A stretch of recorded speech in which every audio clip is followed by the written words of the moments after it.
I mean, it's, it's an extraordinary opportunity to play a character. We both played these characters in Black Widow, and we developed this relationship, and we planted these seeds, and then you never know, like, what's going to happen in the future, what Kevin Feige and Lou Esposito have in mind for the future of whatever. So it's just an incredible privilege and opportunity to be asked back and to do this again. And I think we went in, both of us, kind of guns a-blazing, trying to mine this relationship as deeply as we possibly could and to pay off all of the things we set up and to plant seeds for the future of who these people are and how they can affect each other going forward and how they can need each other going forward.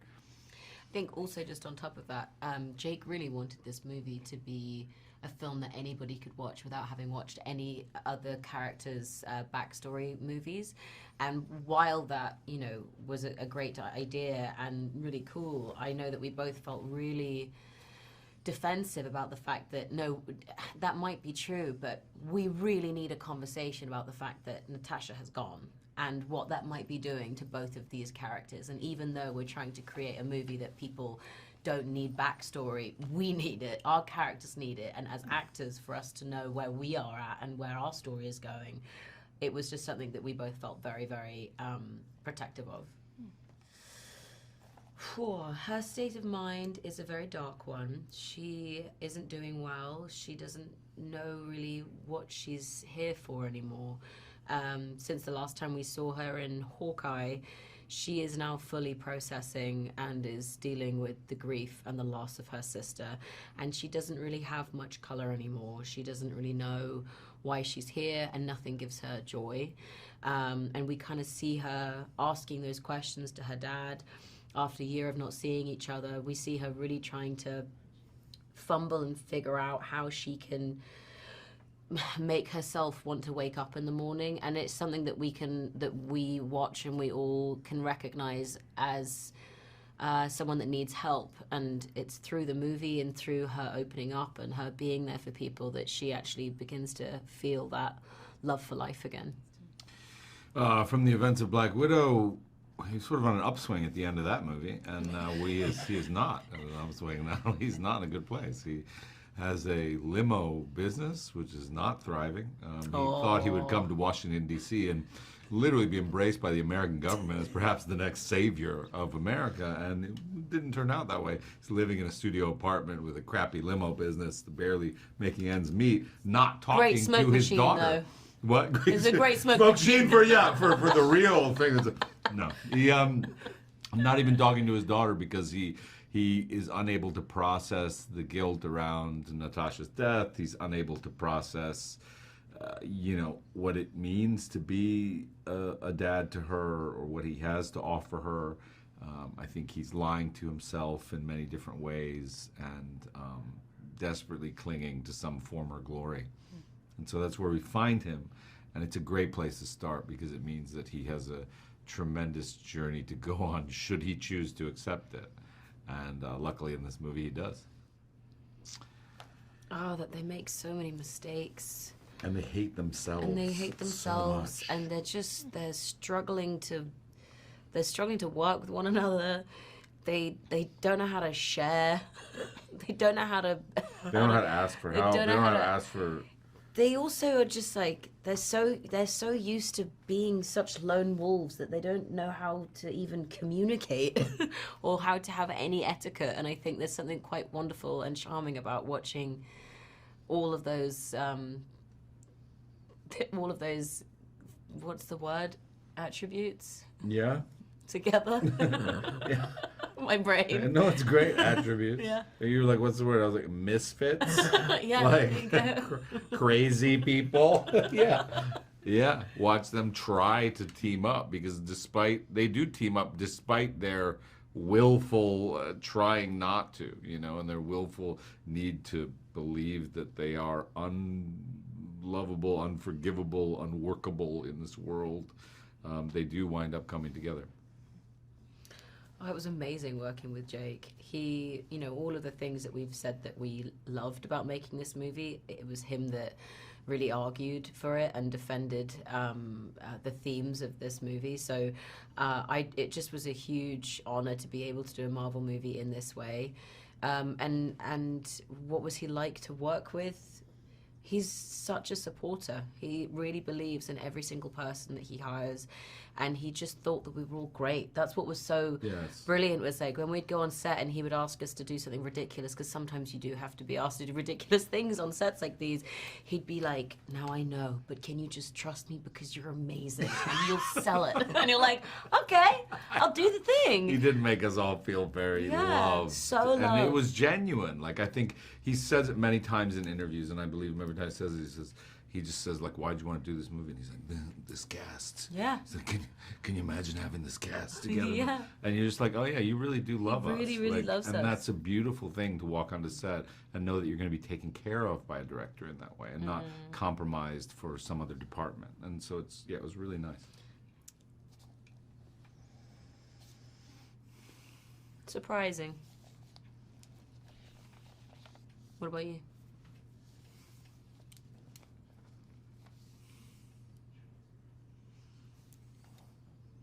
The word that comes to mind is like sweet. Surprisingly sweet. Florence Pugh, ladies and gentlemen. His state of mind is questionable, as always. It is sort of a passive-aggressive, dormant state of mind. The suit feels uncomfortable.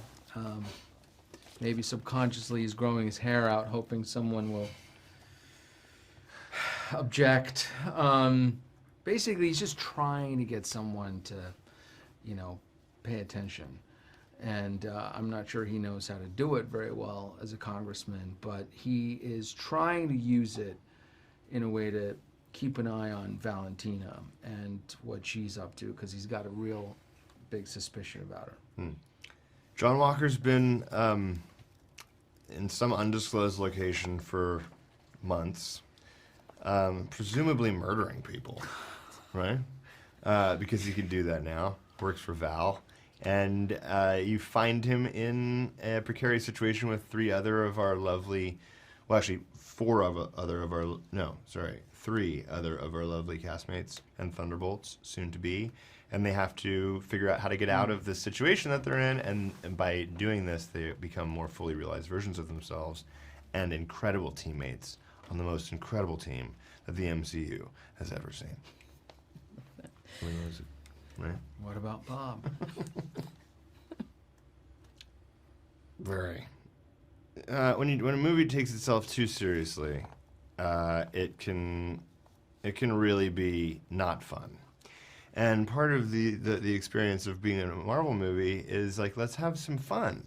That's part of the experience. Is like, I'm going away from my home to have this 2-hour experience where I'm going to laugh and cry and feel all the emotions. And humor is an important part of our daily life to keep you feeling fresh and excited. So to me, it's very important.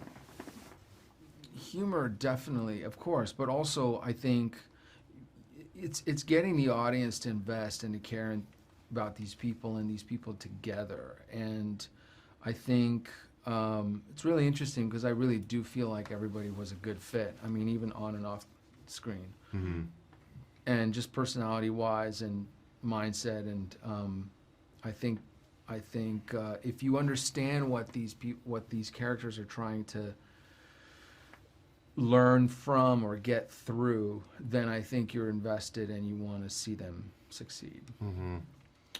New York streets. I think the streets at the end of the third act, that was pretty epic. The fact that we were actually There's driving. just the moments where you're like, you know those moments where you're like, you kind of can't see the end of the set or whatever, and you just peek out a doorway and you're like, I'm in New York right now. Like, it's incredible what they can do with building sets. And then my shock is always like, they're gonna take this down. They just built this to look exactly like 7th Avenue and wherever, and it's going to be taken down and just thrown away. I mean, it's gonna be trash. Like, how? What? But that was, I thought, incredibly done, incredibly well done. Yeah, no, well, it's amazing. Also, it's just the fact that it's just so much more interesting when people build something than when you see it on a computer screen. It just always, and especially if you're there and you've got stuff to really react to, and I think it changes everything. But it changes the work environment, which is why I feel like we have to keep the practical aspect of it. Like everybody, the crew, the extras, like all those people kind of. There's a sense of ownership over it from like the people who built this thing. Yeah, and you want to like you're excited about it. You want to serve it in a different way than it's kind of like when it's just a screen, and they'll do it afterwards. You know, it's not as cool. Ooh, well, it was hot. It was hot. It was 100 hot, degrees. but it was super. It was hot. You're right. It was so hot. But it was amazing when the sun was going down, and then there was a bit over there where it looked really pretty, and again, just to be able to be out there. Again, everyone was looking. Jake was really happy about. We're here. We're on location. This actually exists. Right. We're doing it. But it also felt indie in a weird way because you're like out in the middle of nowhere. We've all done, you know, a lot of indie movies in this cast, and I swear to God, when you're in the back of that limo, like you could be in the back of the limo anywhere with any crew at any movie I've ever done. Just take off the suit and put on something else, and you're just in a hot metal box and like acting.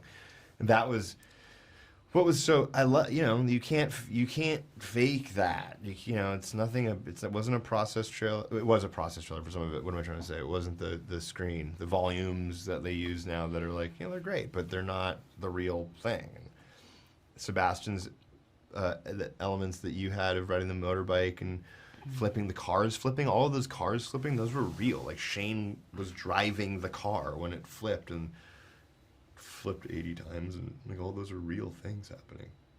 Yeah, cool. I think, and I also just think audiences can tell that. They tell the difference. Yeah.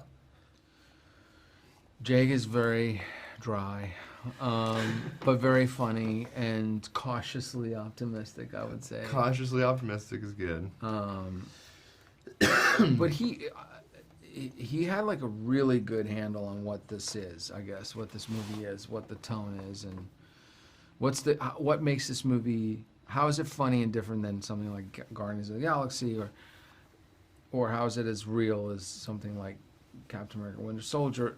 And he found its own thing. Nothing's too much, or everything's just enough. He had a very specific vision of what he wanted to make in terms of emotionally. And it wasn't always like, you know, he came at it from, this is not perfect. And anytime I've ever done a movie, no matter what the movie was or show was, which is, this isn't perfect yet, but we're going to make it as good as we can. And not like, I'm amazing, I'm really good, and I know what I'm doing. And so if you don't do it this way, it's not going to work. If you come at it that way, I'm always like, oh God. But if it's like that, it's always been a wonderful experience, and Jake is inherently that way. I think everybody had this feeling of like, oh my God, I think he's actually listening. Where like a lot of times you'll hear a director listen and you're like, I don't know if they heard anything I just said, and then the changes don't happen and you're like, oh, okay, whatever. Jake listens, he hears you. We were rehearsing and debating and coming up with that last scene until the day we did it, and it still wasn't perfect. You know, it worked. I mean, major changes that we were making because it just wasn't work. And then we kind of found the thing that clicked that last night in that hotel room we were all sitting in, where like, you know, it was just felt like we were gonna blow up the movie, but that was the magic sauce, and we got it to a point that really worked. And yeah, Jake allowed for and a lot of I mean, he never patience. Lost. It's cool. It's So just it's a lot to do, and yeah, I think there's a lot of pressure, and so anyway, he's great. One word, emotional. I want to just say integrity. That's good. I like that. Integrity. Why?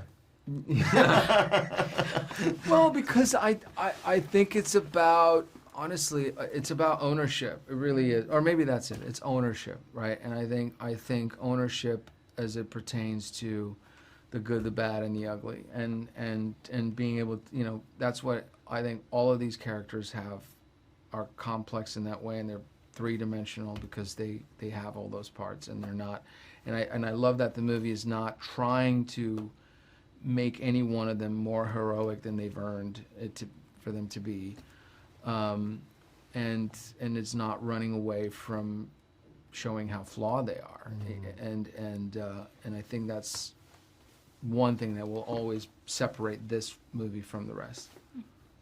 What has Ava been up to since we last saw her? She's been causing mischief and mayhem.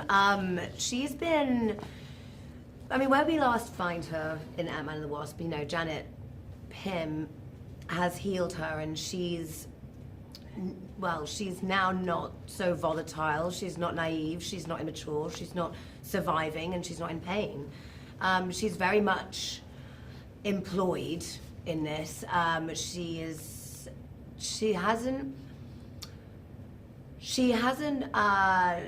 found a family, a friendship, or anything. She's very much alone. She's found her power. She's found her calm.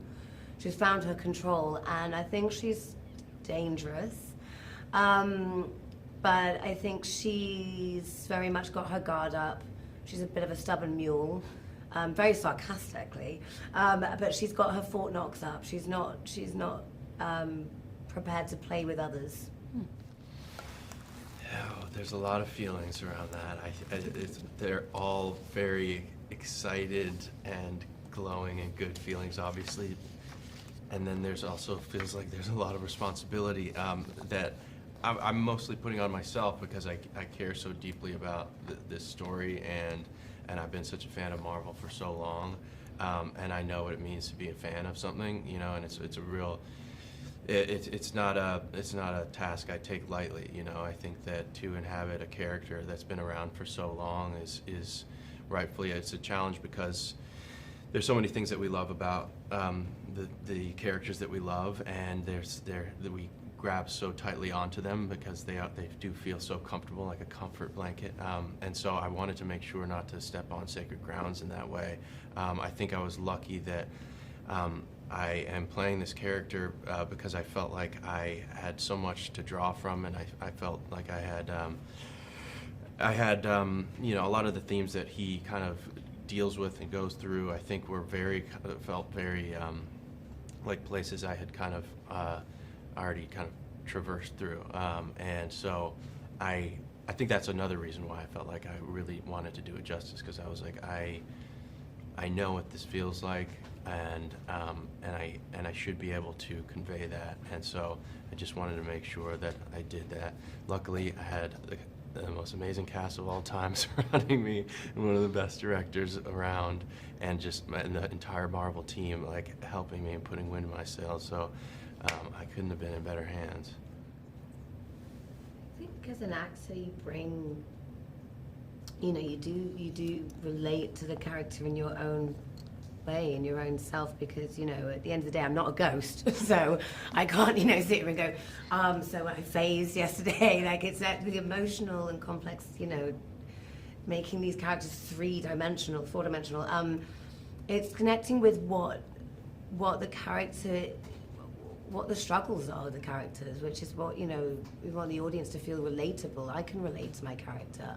There's, when you have your guard up, there's, the idea of loneliness. There's also sometimes not believing you can deserve to be a hero, or forgiveness, or second chances. And I think, I definitely draw, personal experiences as an actor with who I'm playing, which you can start from, and that just starts from a real heartbeat in a real place. Well said. Yeah, I think oftentimes you can end up doing almost like it's like telephone, where you kind of are inspired by these performances or these versions of stories that have been told already, and they're kind of echoes of something that is actually true. And so I really felt it was important to kind of try and remove those echoes from my kind of like landscape of architecture as I was trying to build Bob, and come from a place of truth, and and a place that was my own, which is, which was, I was lucky that was kind of welcomed in this circumstance, Oh my goodness, funny. She's a genius. Absolute genius. She's so brilliant. Absolute genius. I mean, the costumes are intricately beautiful, and they are exactly designed to us and its storytelling in itself. It's its own character, I think, the costumes. Ghost's costume in this is unbelievable, and it's its own force to be reckoned with in this movie, and so talented, incredible. Yeah, I've never worn costumes quite like it. If they do feel like they're from another planet, like they feels like garments that don't exist here on Earth or something.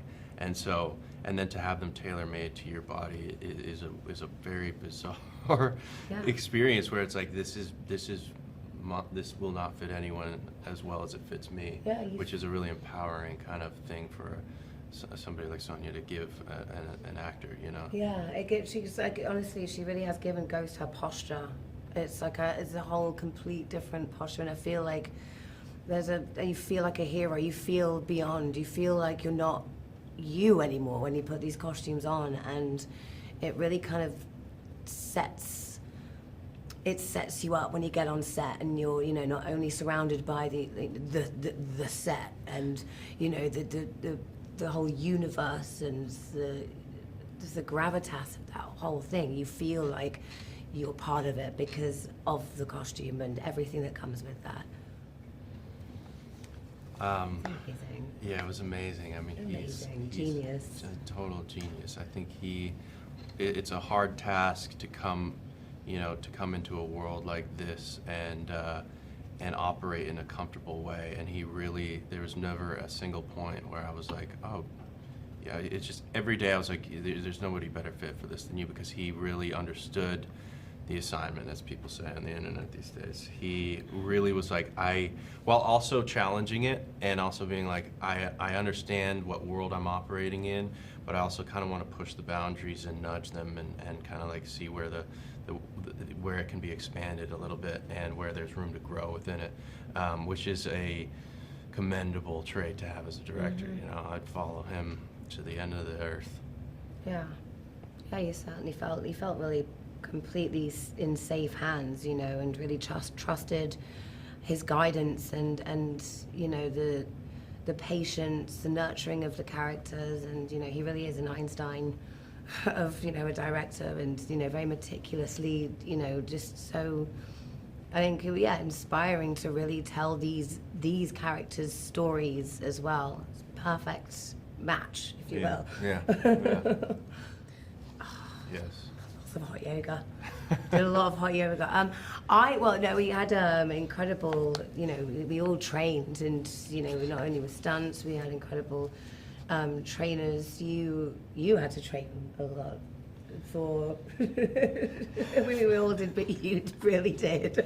Yeah, I mean, that was a hard challenge, because there's multiple body types that really only make sense for certain characters, right? So in the beginning, playing Bob, he's supposed to be kind of smaller, and I did as much with my body language as possible. But then also I worked with this trainer, Brendan, who really we worked hard to get him in a place that was really strong physically, but lean, so that it looked like he was kind of vacuum sealed. and then we literally had 2 weeks before his reveal, and at which point we thought there was going to be kind of a pretty serious reveal. So I was like, we'd finish the day at like 9, and then I'd go work out for like 2.5 hours, and then I'd work on lines, and I'd go to bed, and I'd wake up at like 5 in the morning.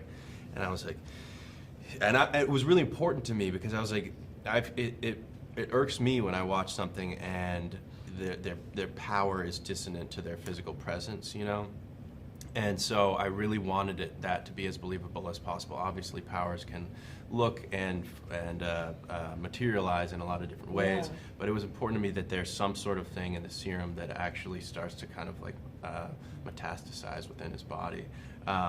And you don't see much of that on camera when I did, but it really helped. When you see it, it gets a reaction. And when you, and also when you're doing all those stunts, which I hadn't Yeah. had much experience with, it's really helpful to be able to have that Yeah. stamina and be able to do it over and over and over again. So being literally strong Yeah. and fit for that was like very, very important. Yeah. And the reason why, like, I mean, for me, it goes, like, the reason why I really connected to the hot yoga as well is because, I mean, I did a lot of it, and I know we all joked about it, but it's because, do you know what it is? It's a whole different training to Ava Starr one in my previous movie, Ant-Man and the Wasp. Because in this one, it's a control, and it's keeping control and doing all the positions in hot yoga and keeping focused, and it was this kind of different training and energy that I was connecting with a lot with this energy that I was bringing onto set with the training. So yeah, I mean, That makes but I sense. did a lot. But yeah. It's punishing. I Yeah. didn't do any of that. That's insane. And we all ate what we did, chicken, rice, protein, nutrients. Yeah, a lot.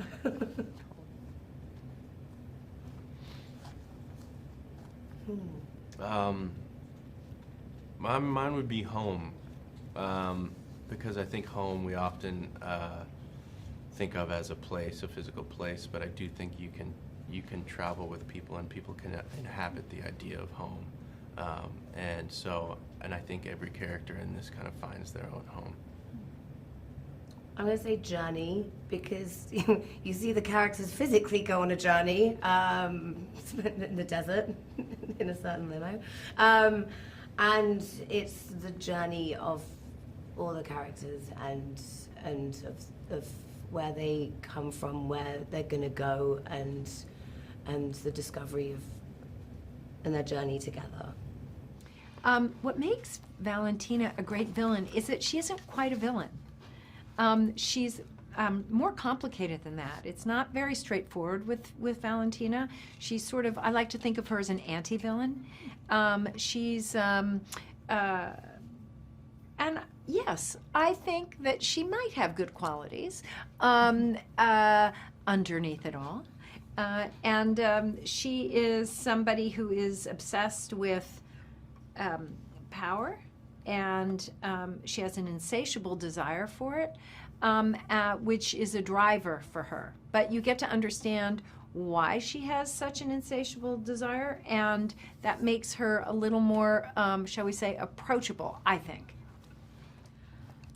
I think, yeah, ever since, I think being a part of the MCU is sort of like beyond a dream for me. Although my mother did see a psychic about 10 years ago, and the psychic said that I would be in a superhero movie. So sometimes, you know, maybe it was written in the stars, but it was just when I got the call, I couldn't believe it, and especially to be entering the universe with this movie, I feel really honored because just the company that I'm in, and Jake, the director, and just the whole team around this is, you know, exciting even outside of the Marvel universe. Like, it's just the whole kind of package is a dream. I feel like this whole experience, I just felt like kind of kid in a candy store. There was just, the scale of the production was so massive, and the amount of incredible people with deep knowledge and expertise in their fields was really incredible to be around and watch. And it just felt like there was always something to be kind of enamored by, just the whole production. Yeah. At the start of the film, we find Valentina as the director of the CIA, but she's a little bit in the hot seat. There's a congressional hearing about her background and her,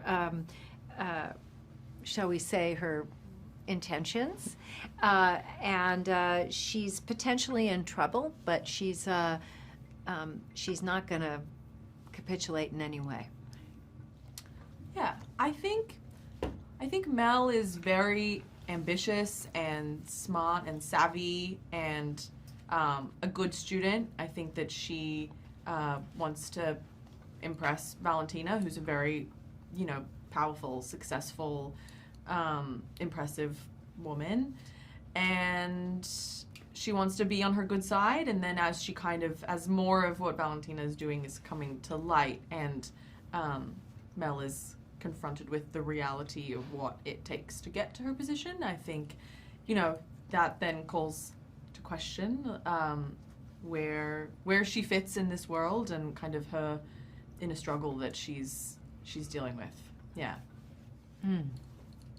Well, what surprised me the most, and delighted me the most, was the amount of people and departments it takes to put this kind of production together, and the expertise that comes to bear. And I was very, I was awed by that fact, and that there are so many people bringing their absolute A game to this. It kind of feels very old Hollywood in a way, because there's so many, the props department and the stunts and the and costumes, and all of it is so well thought through and so layered with expertise that I was just, I bow down to all of it. It takes, it doesn't take a village. It takes like a city, a state, a country to put this thing together. Yeah, I think what was so cool about this was how most of the stunts and effects were shot practically. There's very little CGI, which is quite unique for a Marvel movie. So I think that was really cool to watch and impressive, and just, if there was a helicopter in the sky in the scene, the helicopter was really there. Yeah. I am so grateful to have worked with Jake Schreier on this film. We couldn't have done this film if he hadn't been involved. His dedication to the grittiness, the tone, the rawness of the movie and of the story itself. He was devoted to character arc and development, and the story has a real shape in the film, which I think audiences are going to really respond to. There are characters to be properly rooting for in an emotional kind of way. And, by the way, he straddles the world, Jake did, in his direction, straddling the world of comedy and drama very expertly. I mean, very finely tuned. Amazing. I think Jake is such a brilliant filmmaker and really brought his kind of, excellent taste and instincts to this, and is just an incredibly thoughtful, it's so detailed in his work, and I think it really kind of, the film is so much richer for his input. Well, first and foremost, when audiences watch this film, I hope they really feel like they got their money's worth and they were properly entertained, because because that's what we want to do. We want to deliver, and we take that very seriously. I hope also that there are certain themes in the film that the audience will walk away with and feel, have a think about, or see how these ideas apply to their own life.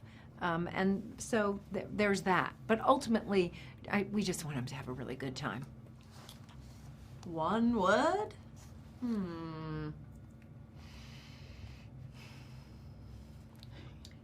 Can it be hyphenated? Hey. Big ass fun. Hey! Love that! Big ass fun, one word. That's good. Entertaining. Entertaining? Yeah, I think so. I've been a fan, and lucky enough that my college roommate John Watts directed all of the Spider-Man movies, so I'd actually gotten to work on Homecoming just for the LA portion.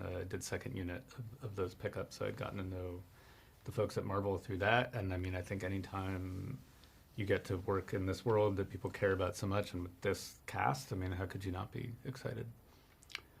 I think, one thing that's nice about this movie is it's about a team up, and I think that it's not as much about my particular vision as all these great people that came together to really try and make something different. So Eric Pearson, had written this really interesting flip on what you might expect this film to be, which was about kind of sending these people to kill each other and be thrown away, and developed that with Brian Chapek, our wonderful executive producer. I felt like, what I could bring to it coming off of doing Beef was this idea of really going into a more internal version of that story and trying to get at some character ideas, and especially like in the way that if Sentry the Void is going to be your antagonist, like what should your protagonist be going through that really connects with that we tried to bring, and then eventually brought in a lot of those collaborators from Beef, where Lee Sung-jin came in and did numerous drafts of the script, Grace Yoon, our wonderful production designer, Harry Yoon, our editor, and a whole bunch of wonderful collaborators kind of came together to make that story. And then, of course, Joanna Callow came in, who had written on season 1 of Beef, but also co-created The Bear, and just brought so many more of those character dynamics to life throughout the process. I think if there is a theme to the movie, it's about isolation and this question of, there's a line that Yelena says to Bob at one point that he repeats back to her as the Void, where she says, "We're all alone, all of us," and I think the question of the movie is, is that true, or does it have to be true? Do we have to be alone in this? Like when we're going through something, when we experience shame or thought loops, like do we have to exist in that, in isolation, or through connection, could we maybe find a way out of those things? And, obviously the hope is that through connection we can get out of there. And, I think that's something that I've certainly experienced, and I have friends that have gone through, different versions of, on a more internal level, some of the big external ideas of what a rich character, Bob, Sentry the Void is, that it felt like we could tie all those things together. And, it was nice, we spoke with Paul Jenkins, who created the character of Robert Reynolds, Sentry the Void, with Jay Lee, and, for him, the character was always a parable for mental health. And so it felt like that was the only way we were going to be honest to that creation, is to take that and run with it and find our own way into what that character was. I mean, I think what was so nice about this film was it felt like it existed in such a contained fashion. It takes place over the course of just a few days, in the modern world of 616, and so it feels like it's in its own little corner of the universe, and then obviously at the end, it has much larger implications for the rest of the world and the universe, but it felt like until we got there, we really had room to play in this kind of, isolated space where we didn't have to worry about too much of that interaction and really could tell a contained story. Yeah, I think it really felt like, the Thunderbolts or all of us. They're people that, some of whom might have imagined they were destined for greater things or even individual glory. Like that's something that Alexei obviously is very interested in for a lot of the film. John Walker was Captain America, until that went very, very wrong. And so it becomes more about like when things don't work out the way that you imagined, which is something I think would imagine we can all relate to. I certainly can.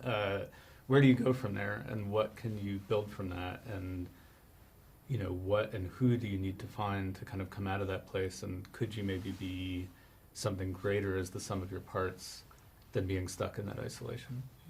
I think part of it is just to have actors this good is always just a privilege as a director. It makes your job very easy. But I think also, to make a good movie, you want to feel like not only that everyone brought their best and we had an amazing cast and crew on this film, but also that they brought something of themselves into it. And all of these actors care so deeply about their work and about the characters that they portrayed. And so it is that interesting dialogue, because in order to make a movie, you need to have a new conflict, a new want, a new need, a new arc for them to play, but it also needs to feel honest to the character that they've also brought to life. And so there was a lot of really interesting discussions in those kind of weeks of rehearsal beforehand, where we didn't really rehearse so much as just go through the script, really talk about where it was heading, like what it was establishing, and how they could sort of, adjust it and bring things to it that made it feel more personal to them and to the character that they were so protective of.